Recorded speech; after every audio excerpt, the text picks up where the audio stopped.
دل جمی سے تشریف رکھیں۔ آپ احباب دیکھ رہے ہیں کہ جیسا کہ بر صغیر کے اندر مسلک حق اہل حدیث میں 3 خاندان ایسے تھے جنہوں نے مسلک حق اہل حدیث کی خدمت کی ہے، جس میں آج جو شخصیت ہمارے پاس تشریف فرما ہے، لکھوی خاندان کے چشم و چراغ۔ لکھوی خاندان نے بر صغیر کے اندر تبلیغ کر کے مسلک حق اہل حدیث کی تبلیغ کی ہے۔ غزنوی خاندان نے لوگوں کی مہمان نوازی کر کے مسلک حق اہل حدیث کا پرچار کیا ہے، اور روپڑی خاندان نے مناظرے کر کے مسلک حق اہل حدیث کو دنیا کے اندر منوایا ہے۔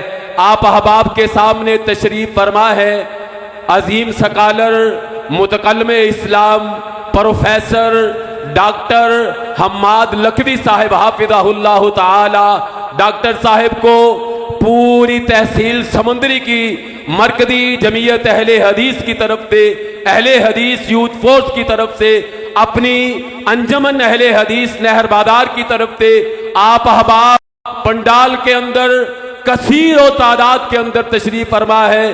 ڈاکٹر صاحب کو اہلاً سہلاً مرحبا کہتے ہیں، خوش آمدید کہتے ہیں، شکریہ ادا کرتے ہیں پوری تحصیل کی طرف سے کہ اپنی گوناگوں مصروفیات کو وقت نکال کے وہ ہمارے پاس تشریف لائے۔ اہلاً سہلاً مرحبا دعوت خطاب دے رہا ہوں عظیم scholar professor doctor Hammad Lakhvi صاحب حافظہ اللہ تعالی کو کہ وہ آئیں اور قرآن و سنت کے موتی آپ احباب کی جھولیوں میں رکھے۔ محترم جناب پروفیسر ڈاکٹر حماد لکھوی صاحب حافظہ اللہ تعالی۔ اللهم صل على محمد وعلى آل محمد كما صليت على إبراهيم وعلى آل إبراهيم إنك حميد مجيد اللهم بارك على محمد وعلى آل محمد كما باركت على إبراهيم وعلى آل إبراهيم إنك حميد مجيد أما بعد فأعوذ بالله السميع العليم من الشيطان الرجيم من همزه ونفخه ونفثه بسم الله الرحمن الرحيم لقد من الله على المؤمنين إذ بعث فيهم رسولا من أنفسهم يتلو عليهم آياته ويزكيهم ويعلمهم الكتاب والحكمة وإن كانوا من قبل لفي ضلال مبين۔ یقیناً اللہ نے احسان فرمایا اہل ایمان کے اوپر جب ان کے اندر انہی میں سے ایک رسول صلی اللہ علیہ وآلہ وسلم مبعوث فرما دیے۔ وہ رسول جو ان کے درمیان اللہ کی آیات تلاوت کرتا ہے، ان کا تزکیہ کرتا ہے، ان کو پاک کرتا ہے، اور ان کو کتاب و حکمت کی تعلیم دیتا ہے، اور اگرچہ اس سے پہلے وہ سب لوگ کھلی گمراہی میں تھے۔ صدق اللہ العظیم۔ اللہ کریم نے نبی اکرم صلی اللہ علیہ وآلہ وسلم کو جب دنیا میں بھیجا تو نبی پاک صلی اللہ علیہ وآلہ وسلم کی اس مبعوث کرنے کو احسان فرمایا۔ آپ سے پہلے انسانیت گمراہی کے اندھیروں میں تھی، آپ صلی اللہ علیہ وآلہ وسلم تشریف لائے، لوگوں کو ہدایت مل گئی۔ هو الذی ارسل رسولہ بالہدی ودین الحق لیظہرہ علی الدین کلہ۔ وہ ذات جس نے اپنے نبی پاک صلی اللہ علیہ وسلم کو بھیجا ہدایت دے کر اور دین حق دے کر۔ ربیع الاول کا مہینہ آتا ہے تو میں اور آپ ہم سب سارے مسلمان جس کے دل میں ذرا سی بھی نبی پاک صلی اللہ علیہ وآلہ وسلم کے ساتھ محبت ہے، وہ کوشش کرتا ہے کہ کوئی نہ کوئی تذکرہ نبی پاک صلی اللہ علیہ وسلم کا ہو جائے، کسی نہ کسی ایسے جلسے کے اندر شرکت ہو جائے جس میں نبی پاک صلی اللہ علیہ وسلم کا تذکرہ ہو رہا ہو۔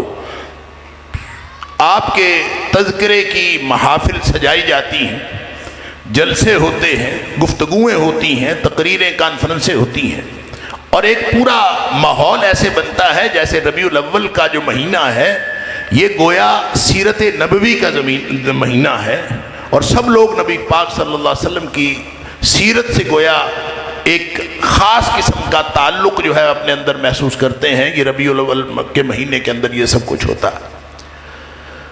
میں چند گزارشات جو آپ کے سامنے رکھنا چاہتا ہوں، میں سیدھی سیدھی چند باتیں آپ کے سامنے رکھوں گا، اللہ کرے آپ کو بھی وہ بات سمجھ آ جائے، مجھے بھی سمجھ آ جائے جو اللہ نے ہمیں سمجھائی۔ اللہ نے فرمایا لَقَدْ مَنَّ اللَّهُ عَلَى الْمُؤْمِنِينَ إِذْ بَعَثَ فِيهِمْ رَسُولًا مِّنْ أَنفُسِهِمْ، اللہ نے احسان کیا ہے جب نبی کریم صلی اللہ علیہ وسلم کو تمہارے اندر مبعوث کیا۔ اور احسان کیا ہوتا ہے؟ اللہ سورہ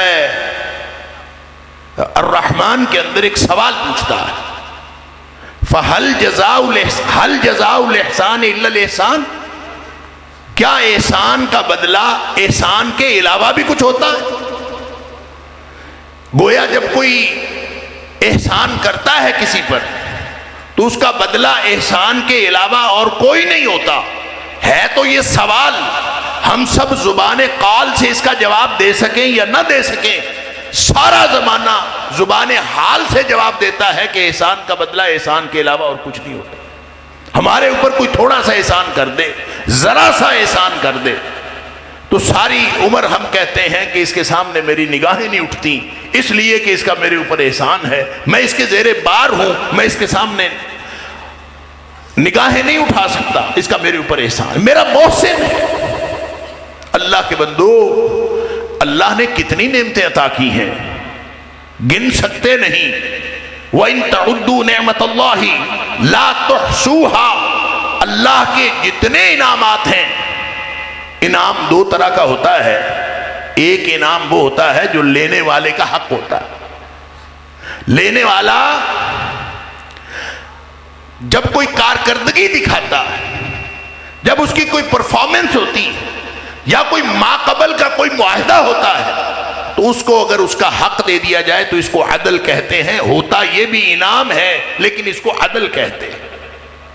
اور جب کوئی عطا کرنے والا بغیر کسی کارکردگی کے، بغیر کسی وجہ کے، بغیر کسی ماقبل معاہدے کے، خالص اپنی عطا سے وہ عطا فرما دے، بغیر استحقاق کے وہ عطا فرما دے، تو ہوتا وہ بھی انعام ہے لیکن اس کو عدل نہیں کہتے، اس کو احسان کہتے۔ اب اس نگاہ میں اور اس تناظر میں آپ اللہ کی نعمتوں کو دیکھیں۔ اللہ کی کون سی نعمت ایسی ہے جو ہمارا حق بنتا تھا تو اللہ نے ہمیں دی ہے؟ ایک بھی نعمت اللہ کی ایسی نہیں جو ہمارا حق بنتا تھا تو اللہ نے دی ہے۔ اللہ کی ہر نعمت ہمارے اوپر احسان، اللہ کا ہر انعام ہمارے اوپر احسان، لیکن اس نے وہ سارے انعامات جن کے لیے وہ فرماتا ہے وَإِن تَعُدُّوا نِعْمَةَ اللَّهِ لَا تُحْصُوهَا، تم گننا چاہو تو انگلیوں پہ کیا گننا، تمہارے کوئی کیلکولیٹر آج تک نہیں بنا، نہ قیامت تک بن سکتا ہے، نہ کوئی سپر کمپیوٹر بن سکتا ہے جو اللہ کے انعامات کو گن سکے، گنا جا سکتا ہی نہیں۔ وہ سارے احسانات، ہر احسان، ہر انعام احسان ہے۔ ہمیں اللہ نے انسان بنایا، ہم نے کوئی اللہ سے سرٹیفکیٹ لیا ہوا تھا یا اس کو کوئی معاہدہ کیا ہوا تھا کہ تو نے ہمیں جانور نہیں بنانا؟ وہ چاہتا تو ہمیں جنگل کا چوہا بلی بنا دیتا، اس نے انسان بنائی، اس کا احسان ہے۔ وہ چاہتا تو کسی کافر کے گھر پیدا کر دیتا، اس نے ہمیں مسلمان بنایا، یہ اس کا احسان ہے۔ اور وہ چاہتا تو کسی اور امت میں پیدا کر دیتا، اس نے نبی اکرم صلی اللہ علیہ وسلم کی امت میں پیدا کیا، یہ اس کا احسان۔ اور پتہ ہے امتی ہونا کتنا بڑا اعزاز ہے، نبی کریم صلی اللہ علیہ وسلم کا امتی ہونا کتنا بڑا اعزاز ہے، کبھی سوچا ہے؟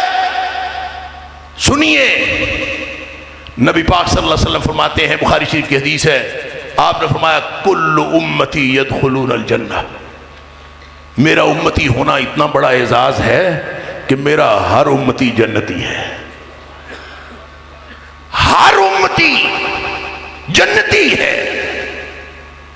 یہ کوئی چھوٹا اعزاز ہے کہ نبی کریم صلی اللہ علیہ وسلم کے امتی ہونا؟ سبحان اللہ۔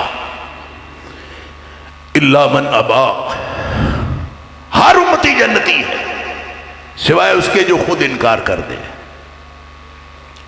کس بات سے انکار کر دے؟ ہم ترجمہ کرتے ہیں جو خود جنت میں جانے سے انکار کر دے۔ الا من ابا، وہ امتی ہونے سے انکار کر دے یا جنتی ہونے سے انکار کر دے، ایک ہی بات ہے۔ امتی ہے تو جنتی ہے۔ میں اس حدیث کو بس یہاں تک، باقی میں مکمل کروں گا آخر پہ۔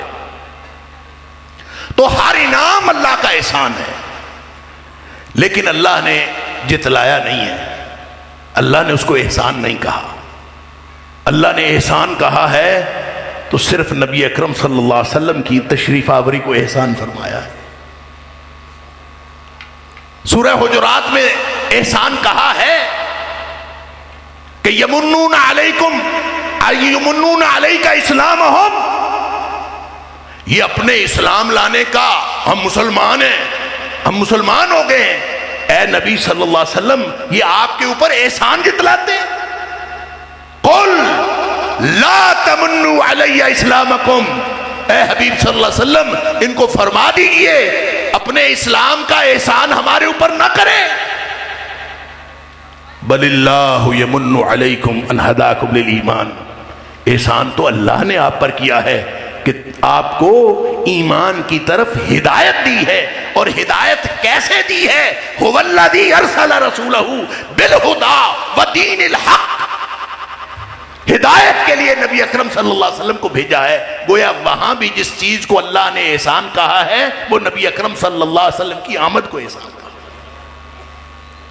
اب یہاں پہ تھوڑا سا فرق سمجھیے، ایک ہے نبی پاک صلی اللہ علیہ وسلم کا ورود مسعود، آپ کی اس دنیا سے دوسری دنیا میں تشریف آوری، اور ایک ہے نبی پاک صلی اللہ علیہ وسلم کا رسول بننا۔ ان دونوں میں فرق سمجھیے، ایک آپ کی ذات اقدس ہے، ایک آپ کی ذات رسالت ہے، ایک آپ کی حیثیت ذات ہے، ایک آپ کی حیثیت رسالت ہے۔ تو احسان کس کو کہا ہے؟ احسان کہا ہے اذ بعث فیہم رسولا من انفسہم۔ یہ جو اذ ہے نا، اذ اس کا معنی ہوتا ہے جب، اور یہ اذ وقت کی حد فاصل کو ظاہر کرتا ہے۔ اس سے پہلے کچھ اور تھا، اس کے بعد کچھ اور ہے۔ اذ بعث فیہم رسولا من انفسہم، جب ان کے اندر سے ایک رسول مبعوث کیا تو احسان کیا۔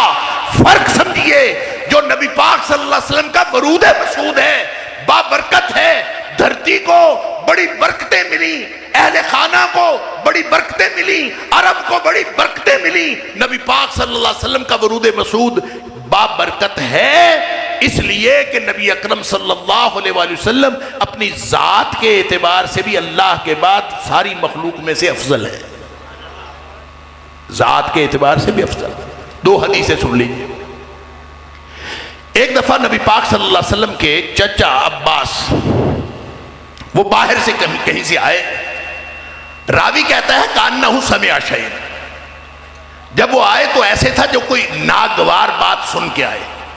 اصل میں ہوتا یہ تھا کہ نبی پاک صلی اللہ علیہ وسلم کی شان میں ہرزہ سرائی کرنے والے جیسے آج کے دور میں ہیں، اسی طرح اس دور میں بھی ہوتے تھے۔ کسی نے نبی پاک صلی اللہ علیہ وسلم کی شان میں ہرزہ سرائی کی ہوگی، اس نے آ کے نبی پاک صلی اللہ علیہ وسلم کو بتا دی۔ صحابی کہتا ہے فقام علی المنبر، نبی کریم صلی اللہ علیہ وسلم منبر پر کھڑے ہو گئے۔ آپ نے فرمایا من انا، صحابہ بیٹھے تھے، آپ نے فرمایا من انا، میرے صحابیوں بتاؤ میں کون ہوں؟ صحابہ نے کہا انت رسول اللہ صلی اللہ علیہ وسلم، آپ اللہ کے رسول ہیں صلی اللہ علیہ وآلہ وسلم۔ لیکن یہاں نبی کریم صلی اللہ علیہ وسلم نے حیثیت رسالت بتانا مقصود نہیں تھا، حیثیت ذات بتانا مقصود تھا۔ آپ نے فرمایا انا محمد ابن عبداللہ ابن عبد المطلب، میں عبد المطلب کا پوتا اور عبداللہ کا بیٹا محمد ہوں صلی اللہ علیہ وسلم۔ اور پھر فرمایا سنو، ان اللہ تعالی خلق الخلق، اللہ نے جب مخلوقات پیدا کی فجعلنی فی خیرہم، اللہ نے مجھے ساری مخلوقات میں سے بہترین پیدا کیا. ثم جعلہم فرقتین، پھر اللہ نے مخلوقات کے دو حصے بنا دیے. فجعلنی فی خیرہم فرقتا، مجھے اس حصے میں رکھا جو کائنات کا بہترین حصہ تھا. ثم جعلہم قبائل، پھر ان کے قبیلے بنا دیے. فجعلنی فی خیرہم قبیلتا، مجھے اس قبیلے میں رکھا جو کائنات کا بہترین قبیلہ تھا. ثم جعلہم بیوتا، پھر اللہ نے ان کے چھوٹے چھوٹے گھرانے بنا دیے. فجعلنی فی خیرہم بیتا، مجھے اس گھرانے میں رکھا جو کائنات کا بہترین گھرانہ تھا. فانا خیرہم نفسا وانا خیرہم بیتا، اب کائنات میں میری ذات جیسی کوئی ذات نہیں، میرے گھرانے جیسا کوئی گھرانہ نہیں. نبی پاک صلی اللہ علیہ وسلم کی ذات. پھر نبی پاک صلی اللہ علیہ وسلم نے ایک مسلم شریف کی حدیث ہے، واصلہ بن اسقع رضی اللہ تعالیٰ راوی ہے. اس حدیث میں نبی پاک صلی اللہ علیہ وسلم نے فرمایا، اصل میں دنیا میں جو بہترین نسلیں ہیں نا، بہترین نسلیں، ان سب میں سے جو بہترین نسل ہے وہ ابراہیم علیہ السلام کی نسل. اور ابراہیم علیہ السلام کی نسل میں سے جو بہترین نسل ہے وہ آل اسماعیل ہے، اسماعیل علیہ السلام کی نسل ہے. تو اللہ کے رسول صلی اللہ علیہ وسلم فرماتے ہیں کہ اللہ نے آل اسماعیل میں سے، اولاد اسماعیل میں سے، ان اللہ اصطفیٰ کنانۃ من ولد اسماعیل، اللہ نے اولاد اسماعیل میں سے کنانہ کو چن لیا. واصطفیٰ قریش من کنانہ، کنانہ میں سے اللہ نے قریش کو چن لیا. واصطفیٰ من قریش بنی ہاشم، اور قریش میں سے اللہ نے بنی ہاشم کو چن لیا. واصطفانی من بنی ہاشم، اور بنی ہاشم میں سے اللہ نے مجھے چن لیا. گویا نبی اکرم صلی اللہ علیہ وسلم مصطفیٰ ہیں، مجتبیٰ ہیں، اللہ کے چنیدہ ہیں، آپ جیسا کوئی اور نہیں. آپ کا ورود مسعود، آپ کی ذات اللہ کے بعد کائنات کی سب سے بزرگ ہستی ہے، لیکن اس کو احسان نہیں کہا اللہ نے. اللہ نے اس کو احسان نہیں کہا. اللہ نے احسان فرمایا اذ بعث فیہم رسولا من انفسہم، اس وقت احسان ہوا جب اللہ نے رسول مبعوث کیا. آخر پہ آیت کے فرمایا وَإِن كَانُوا مِن قَبْلُ لَفِي ضَلَالٍ مُبِينٍ، اس سے پہلے گمراہی میں تھے. رسالت آئی تو گمراہی کی جگہ پہ ہدایت آئی. اور جب کہیں کہ نبی پاک صلی اللہ علیہ وسلم رسول بنے تو کب بنے؟ کسی بچے سے پوچھ لیں کہ نبی پاک صلی اللہ علیہ وسلم رسول کب بنے. ہر بچہ بتائے گا کہ آپ کی عمر مبارک 40 برس ہوئی تو آپ رسول بنے. اس وقت احسان ہوا. اذ بعث فیہم رسولا من انفسہم، یہ احسان ہے. اب اللہ جو احسان کا بدلہ مانگتا ہے، اللہ جب فرماتا ہے حل جزاء الاحسان الا الاحسان، میں نے تو یہ احسان کر دیا کہ تمہارے اندر رسول مبعوث کر دیا، اب میرے احسان کا بدلہ دو. اللہ اپنے احسان کا بدلہ مانگتا ہے. اب وہ بدلہ کیسے دینا ہے؟ کیا نبی پاک صلی اللہ علیہ وسلم کے سراپا کی مدح کر کے احسان کا بدلہ ہو جائے گا؟ کیا نبی پاک صلی اللہ علیہ وسلم کی زلفوں کا تذکرہ کر کے احسان کا بدلہ ہو جائے گا؟ کیا نبی کریم صلی اللہ علیہ وسلم کے حسن کے چرچے کر کے بدلہ ہو جائے گا؟ یا پھر اس حدیث کی طرف نگاہ ڈال لیں جس میں آپ نے فرمایا میرا ہر امتی جنتی ہے. تو کیا زلفوں کے چرچے کرنے والے امتی ہیں؟ امتی کون ہے؟ امتی بنتا کیسے ہے؟ احسان کس چیز کو کہا ہے؟ احسان رسالت کو کہا ہے. جو رسالت نبی کریم صلی اللہ علیہ وسلم لے کے آئے ہیں، جو نبی پاک صلی اللہ علیہ وسلم کی ذات کو مانتا ہے، آپ کی رسالت کو نہیں مانتا، وہ امتی بن جاتا ہے. کوہ صفا پہ نبی پاک صلی اللہ علیہ وسلم نے اکٹھا کیا برادری کو. آپ نے اعلان فرمایا. اچھا وہ جو اکٹھا کیا تھا نا، وہاں جو صدا لگی تھی، اس وقت صدائیں لگاتے تھے، تو جو صدا لگی تھی یا صباحا کی صدا لگی تھی، یا صباحا. اور یہ صدا کیا تھی؟ اس کا مطلب یہ تھا کسی حملے کا خطرہ۔ عربوں میں عام طور پہ حملہ کوئی کرتا تھا تو صبح کے وقت کرتا تھا، کیونکہ صبح کے وقت لوگ سوئے ہوئے ہوتے ہیں، تو صبح کے وقت کوئی حملہ کرتا تھا تو یہ اس قدر بار بار یہ پریکٹس ہوتی تھی کہ صبح کا لفظ حملے کے مترادف قرار پایا تھا۔ لہذا جب یہ صدا لگی یا صباحا تو اس کا مطلب تھا کوئی خطرہ۔ سب لوگ بھاگے بھاگے آئے، کوہ صفا پہ اکٹھے ہوئے۔ نبی پاک صلی اللہ علیہ وسلم نے فرمایا میں اگر کہوں کہ جبل ابو قبیس کے پیچھے لشکر چھپا ہے، ابھی تمہارے اوپر حملہ آور ہونے والا ہے، تمہارا کیا خیال ہے؟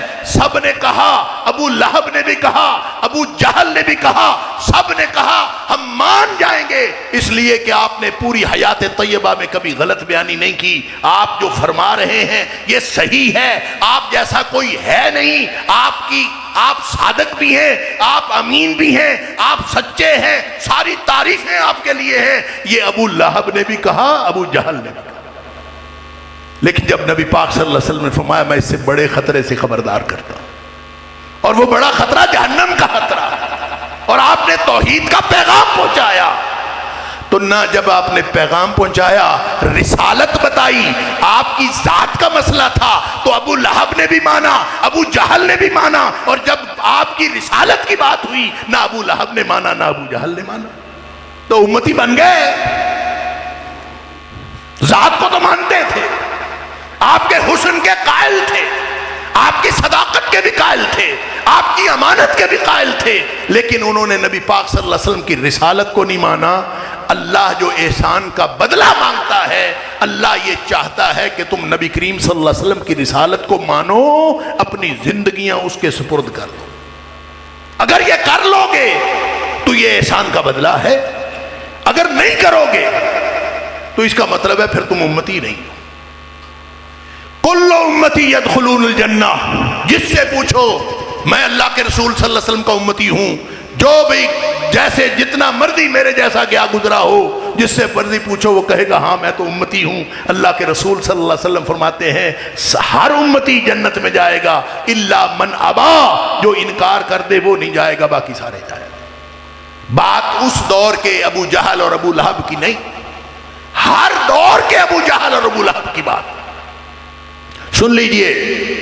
جتنا نبی پاک صلی اللہ علیہ وسلم کی سیرت پر لکھا گیا ہے نا، اتنا کسی شخصیت پہ نہیں لکھا گیا۔ کتابیں صرف مسلمانوں نے نہیں لکھی، غیر مسلموں نے بھی لکھی، ہندوؤں نے بھی لکھی، سکھوں نے بھی لکھی، عیسائیوں نے بھی لکھی، یہودیوں نے بھی لکھی۔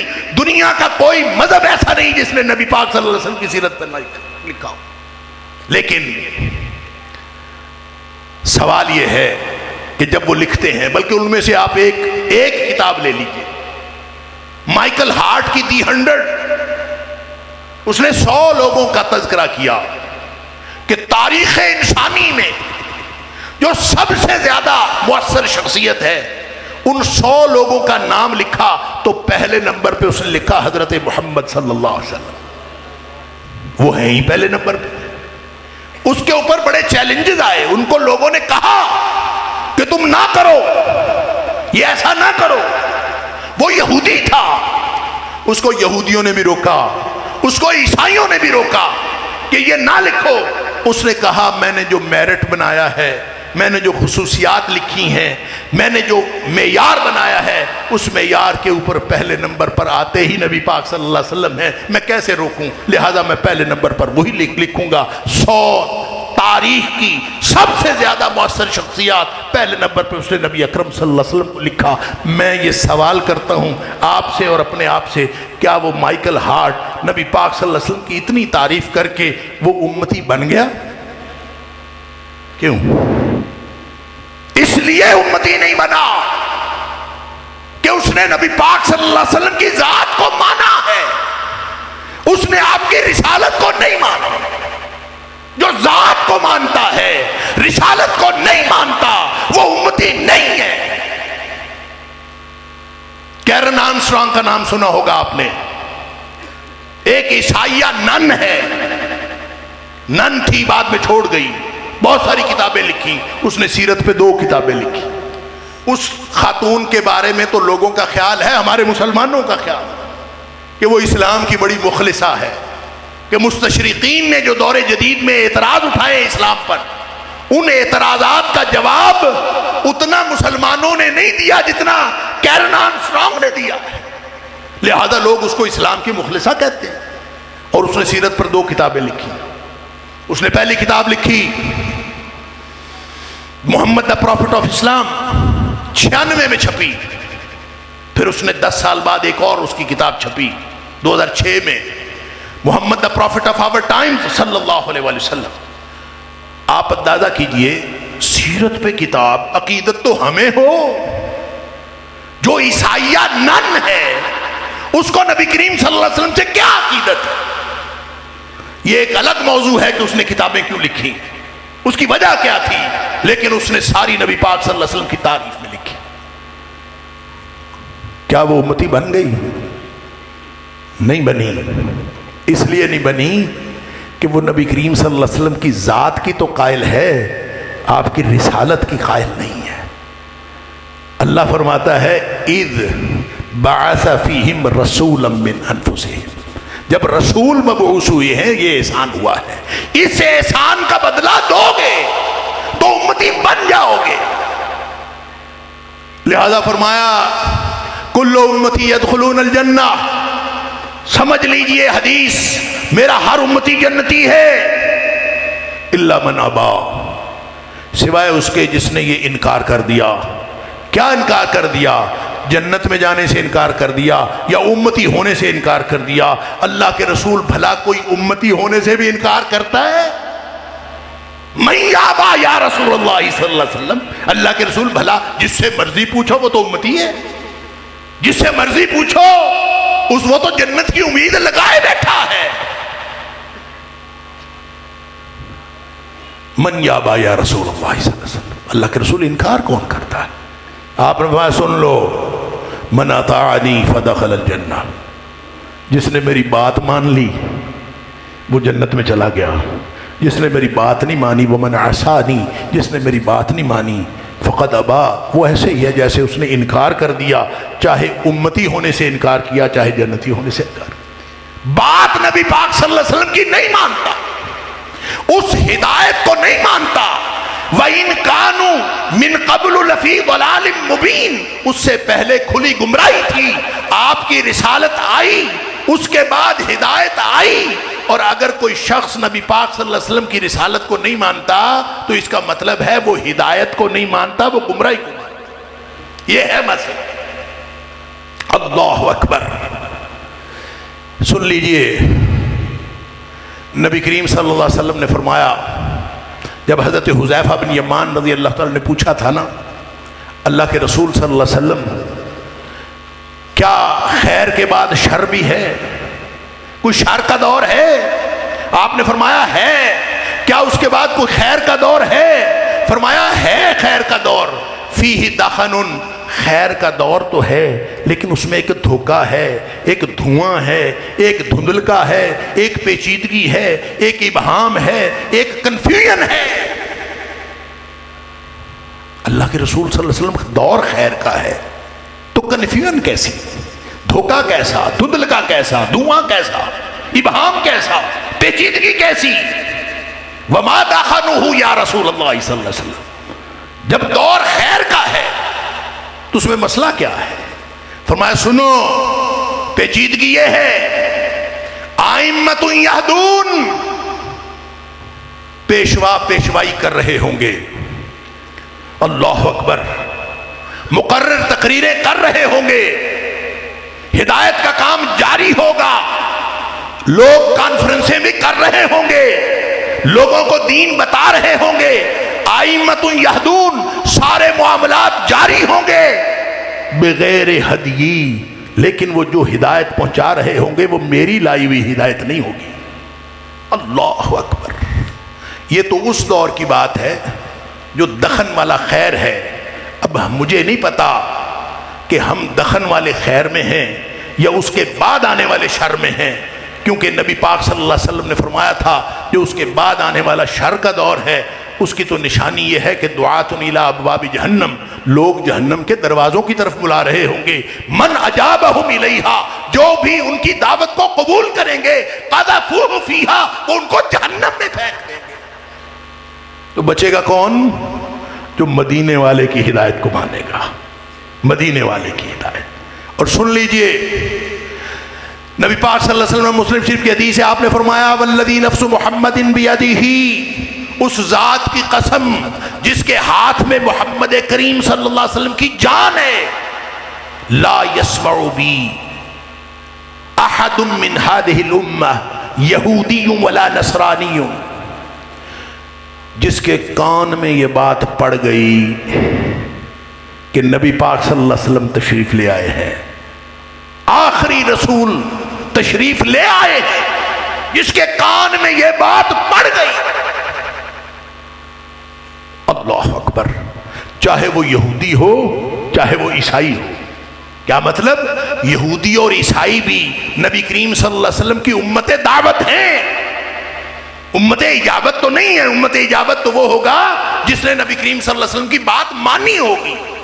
آپ نے فرمایا چاہے وہ یہودی ہو چاہے وہ نصرانی ہو، چاہے وہ اپنے دور میں اپنے دور کے نبی کو مانتا ہو، اگر وہ نبی کریم صلی اللہ علیہ وسلم کو نہیں مانا، یہود لا یسمع بی احد من ہذہ الامہ یہودی ولا نصرانی، چاہے یہودی ہو چاہے نصرانی ہو، اس نے بات سنی.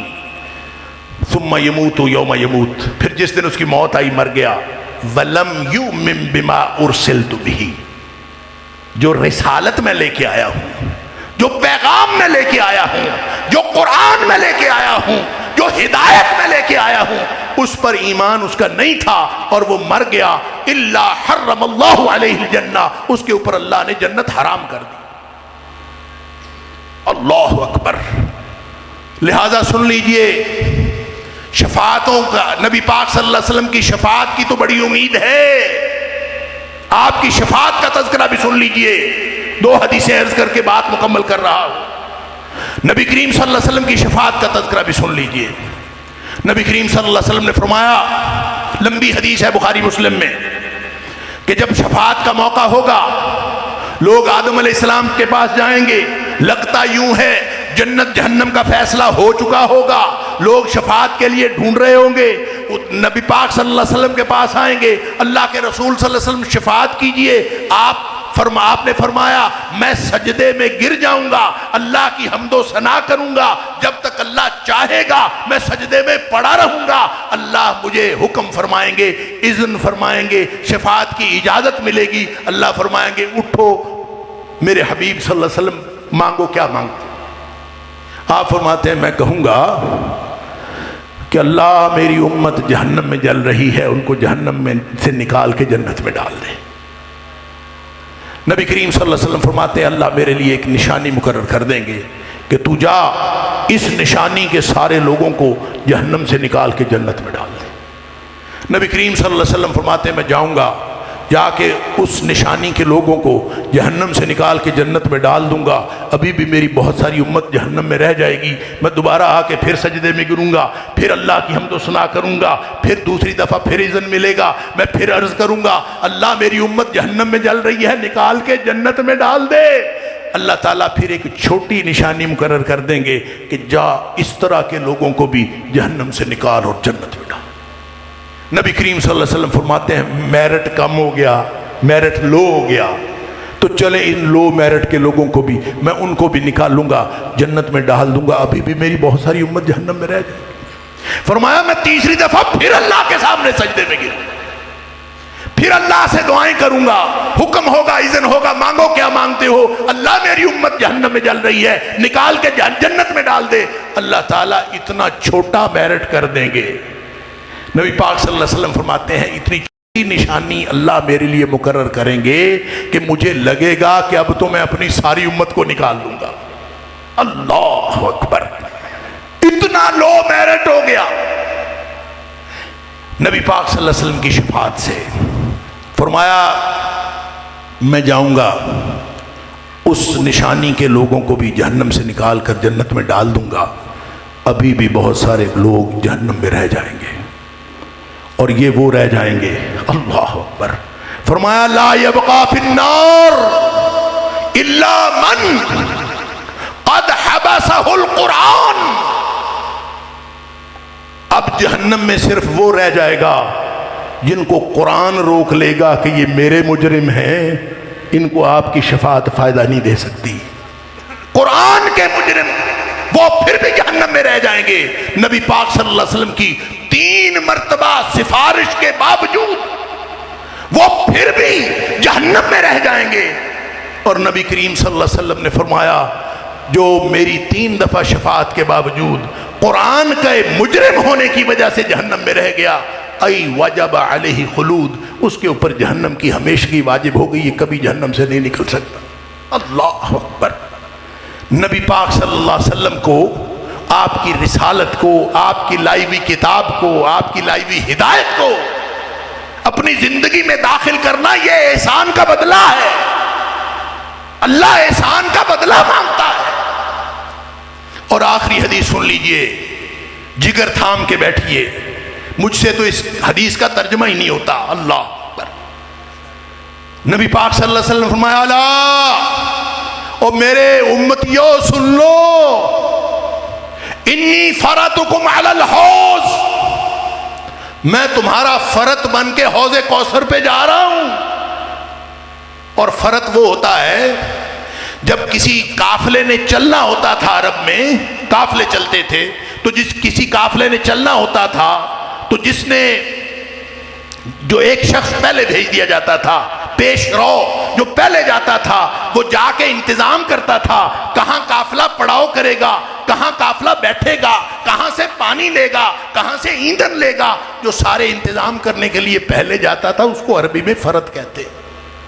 نبی پاک صلی اللہ علیہ وسلم فرماتے امتیو الا انی فرطکم علی الحوض، امتیو دھیان سے سنو، الا خبردار ہو کے سنو، کان لگا کے سنو، ہوش حواس کے ساتھ سنو، میں تمہارا فرط بن کے حوض کوثر پہ جا رہا ہوں، گویا تمہارے انتظامات کرنے کے لیے جا رہا ہوں کہ تم پانی پینے آؤ گے تو میں زیادہ زیادہ پانی پلاؤں گا، اور ساتھ فرمایا انظرکم، امتیوں میں وہاں تمہارا انتظار کروں گا۔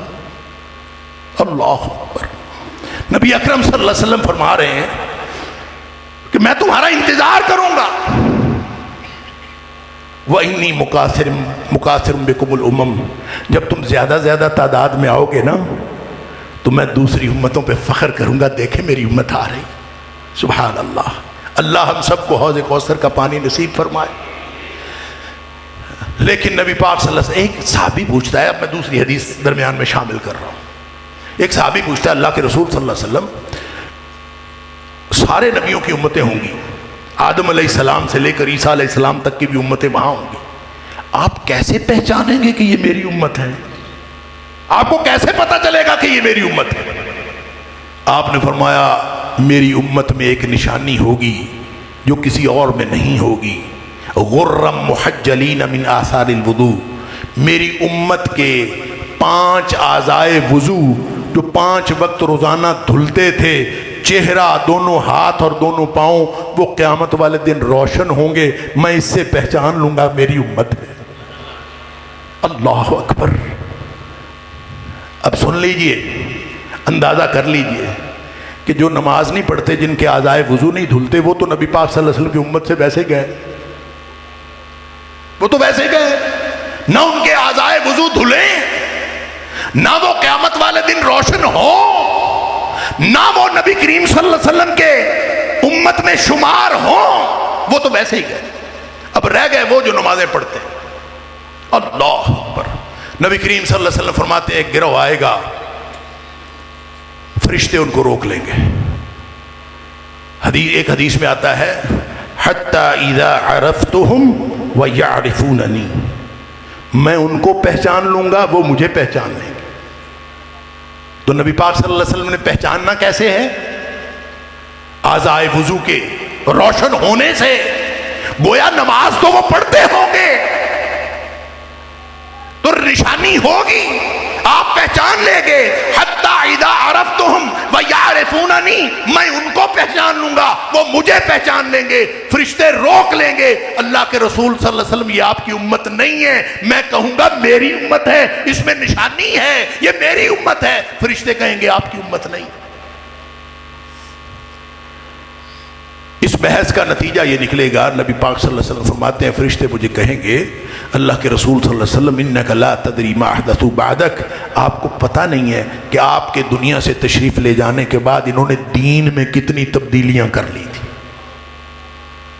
آپ فرماتے ہیں میں کہہ دوں گا سوقن سوقن، ان کو دور لے جاؤ، ان کے دور لے جاؤ۔ اللہ اکبر۔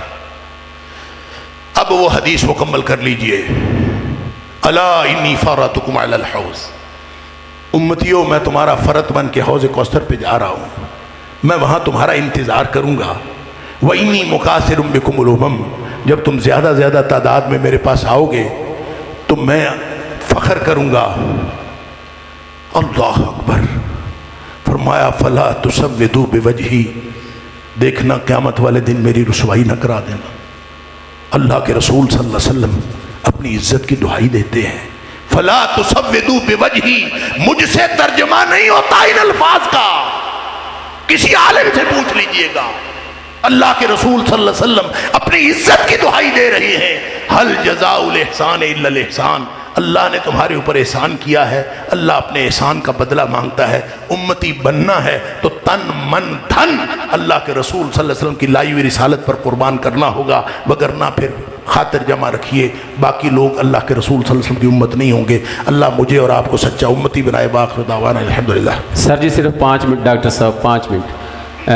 الحمدللہ مدرسہ تدریس القرآن مرکزی جامع مسجد اہل حدیث نہر بازار سمندری کے زیر اہتمام جو شعبہ حفظ کا ادارہ چل رہا ہے، الحمدللہ وہاں سے ہمارا اسٹوڈنٹ حافظ احمد زبیر، اس نے حفظ کیے، دوسری پوزیشن حاصل کی ہے۔ یہ بھی مرکزی جامع مسجد اہل حدیث نہر بازار کے لیے، انجمن اہل حدیث نہر بازار کے لیے اور آپ احباب کے لیے بھی اعزاز ہے کہ یہ آپ احباب نے لگایا ہوا پودا۔ الحمدللہ اس بچے نے تعلیمی بورڈ فیصل آباد میں، یہ آج کل کس کالج سمندری میں پڑھ رہا تھا، تو وہاں اس نے پڑھ کے یہ فیصل آباد بورڈ میں دوسری پوزیشن حاصل کی ہے۔ نعرہ تکبیر، نظام ماشاءاللہ الحمدللہ۔ جیسا کہ آپ احباب جانتے ہیں کہ آپ کے پاس اس وجہ سے بھی ہم لیٹ پہنچے کہ ہمارے بڑے ہی پیارے بھائی، ہماری مسجد کے خطیب حضرت مولانا عبدالشکور لدھیانوی صاحب جو کہ بیمار ہیں، تشریف لے کے آئے ہیں چند منٹوں کے لیے، وہ کیونکہ وہ بیماری میں یہ لائٹ کے اندر بیٹھ نہیں سکتے، ان کو خوش آمدید کہتے ہیں، تو کچھ سیلاب کی وجہ سے لیٹ ہوئے، اس کا بھی انتظار تھا کہ حالات ٹھیک ہوں۔ احباب دل جمی سے تشریف رکھے، چند ہی منٹوں میں حضرت مولانا حافظ محمد یوسف پسروری صاحب تشریف لے آئیں گے اور ان کا خطاب شروع ہو جائے گا۔